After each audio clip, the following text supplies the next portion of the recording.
nga po na kapag sinabi pong katakam-takam at malinamnam, alam po natin na iyan po talaga ang katangian ng mga kalutong Bulakenyo. At sinasalamin nito ang ating mayamang kasaysayan, ang ating pamanang kultura, ang kasiningan nating mga Bulakenyo. Let's love kalutong Bulakenyo, let's love Bulacan, at ang Bulacan ay ating babalik-balikan.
Itong programa na to is mas makakatulong sa mga bata na mas ma-enhance yung pinaka-skills po nila pagdating sa mga beverage.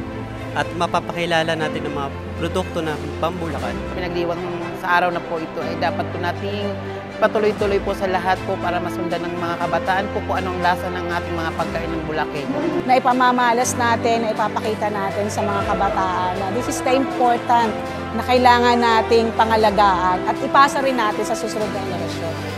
Kasama ninyo akong magpoprotekta, magtataguyod at magdiriwang ng mga kwentong nakapaloob sa bawat plato. When we share our food, we don't just share our meal. We share a piece of our soul.